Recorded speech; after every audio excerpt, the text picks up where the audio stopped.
తీసుకోవాల్సిన అవసరం ఉందని తెలియదు. రైట్ సార్, ఇదే విషయంపై మనం అమరేందర్ గారి దగ్గర అమరేందర్ గారు ఇప్పుడు అయిపోయింది, మన గఫూర్ గారి దగ్గరికి వెళ్దాం.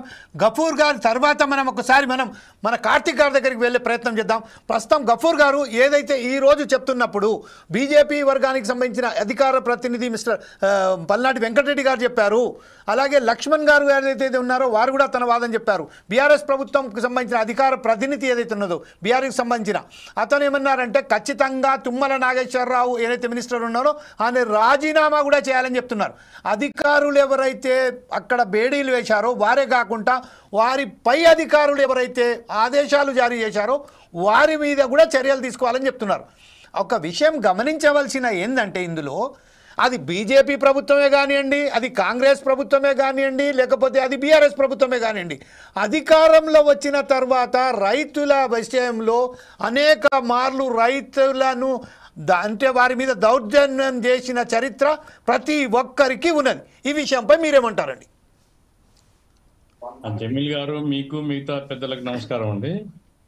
ఇప్పుడు రాజ్యం అనేటువంటిది ఏ పార్టీ అధికారులున్నా పార్టీలను బట్టి నడవదండి.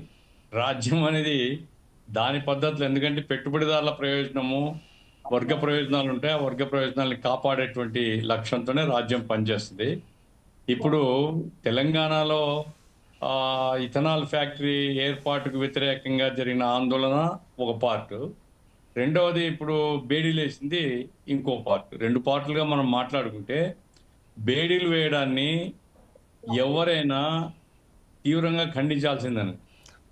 సరే, ప్రభుత్వం కూడా స్పందించింది, ఇద్దరినో ముగ్గురునో సస్పెండ్ చేసిందని వార్త వచ్చింది. ఎందుకంటే ఒక అహంకారమైనటువంటి దృక్పథం. ఎవరికి వేస్తారు బేడీలు? కరడు కట్టిన నేరస్తులు తప్పించుకొని పారిపోతారు, లేదా పోలీసుల మీద తిరుగుబాటు చేసే ప్రయత్నం చేస్తారు.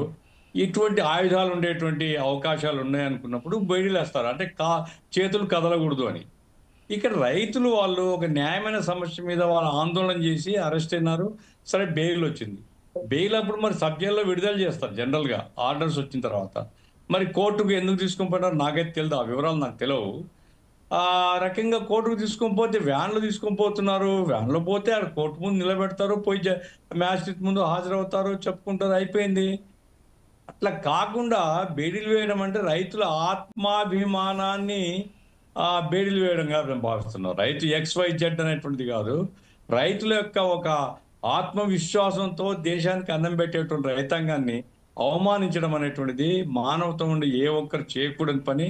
ఆ రకంగా ఎవరైతే పోలీసులు చేస్తారో శిక్షారులు వాళ్ళు దీని నుంచి ఒక గుణపాఠం ఏం నేర్చుకోవాలని తెలంగాణ గవర్నమెంట్ మొత్తం అన్ని జిల్లాలకు కూడా ఈ మెసేజ్ అందించి ఇటువంటి అంటే తెలియకుండా జరిగింటే, తెలిసే జరిగిందని నాకు తెలియదు. ఎందుకంటే తుమ్మల నాగేశ్వరరావు రాజీనామా చేయాలా, అది నేను ఆంధ్ర ప్రాంతంలో ఉంటాను కాబట్టి ఆ వివరాలు నాకు తెలియవు. ఆ రాజకీయాలు నేనేం మాట్లాడను. కానీ రైతుల్ని అవమానం చేసే హక్కు మాత్రం ఎవరికి లేదు. ఇది నంబర్ 1 అని తీవ్రంగా ఖండిస్తున్నాను. దానికి ప్రభుత్వం వైపు నుంచి స్పందించాలా, సస్పెండ్ చేయడమే కాదు, ఇంకోసారి మా రాజ్యంలో రైతులకు అవమానం జరగదనే ఒక ఆత్మవిశ్వాసం రైతుల్లో కలిగించడానికి ప్రభుత్వం స్పందించాలా, అంతవరకు. రెండవది ఇథనాల్ సంబంధించినంత వరకు, ఇథనాల్ అనేటువంటిది లాభదాయకమైనటువంటి పరిశ్రమ అండి. ఇదేమంటే ఈ మొక్కజొన్న ఇవన్నీ దీని నుంచి తయారు చేస్తారు, విపరీతమైనటువంటి దుర్వాసన ఉంటుంది. అట్లాగే వాటర్ పొల్యూషన్ ఉంటుంది. వాటర్ పొల్యూషన్, ఎయిర్ పొల్యూషన్ మాత్రం తప్పనిసరిగా ఉంటాయి. అయితే ఇవి ఎక్కడ పెట్టాలా ఏమిటి అనేది వీలైతే ప్రభుత్వం నోటిఫై చేయాలా. ఫలాని ఏరియాను మేము ఇండస్ట్రియల్ ఏరియాగా ప్రకటిస్తున్నాము, ఆ ఏరియాలో ఇండస్ట్రీస్ను మేము ఆహ్వానిస్తామని. అంటే సాధారణ ప్రజలకు ఇబ్బంది ఉండకూడదు, మిగతా పంట పొలాలకు ఇబ్బంది ఉండకూడదు. అట్లా కాకుండా పంట పొలాల మధ్యలో పెడతారనుకోండి, చుట్టూ ఉండేటువంటి వాళ్ళు అసలు పొలం వ్యవసాయం చేసుకోలేరండి. చాలా భయంకరమైన వాసన ఉంటుంది.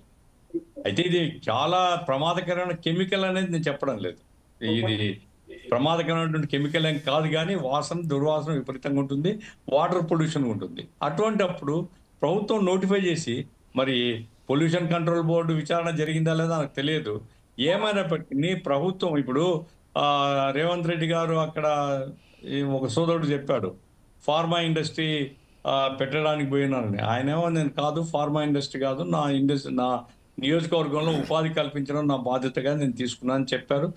దాన్ని ఎత్తేసుకున్నాడు. అది మంచిదే.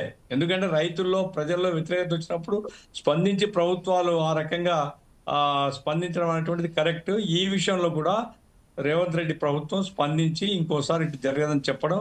అట్లాగే ఇథనాల్ ఫ్యాక్టరీ అది పొల్యూషన్ కంట్రోల్ బోర్డు యొక్క విచారణ అయిందా లేదా నాకు తెలియదు, కానీ దాన్ని మరొకసారి విచారణ జరిపి రైతులకు దూర ప్రాంతంలో, గ్రామాలకు దూర ప్రాంతంలో అటువంటి పరిశ్రమ ఏర్పాటు చేయండి. ఇప్పుడు ఎందుకంటే రైతుల యొక్క కష్టాలు ఎట్లుంటాయి జమీల్ గారు, మేము ఆంధ్రప్రదేశ్ చూస్తున్నామండి. మిర్చి కష్టపడి పండిస్తే ఈరోజు కొనే దిక్కు లేదు, అల్లాడిపోతున్నారు రైతు. పొగాకు కష్టపడి విషయం అది పండించినాడు, దిక్కు లేదు, కొనే దిక్కు లేదు. నిన్ననే విజయవాడలో పెద్ద ర్యాలీ జరిగింది. మామిడి పండించిన రైతు దివాలా తినాడు.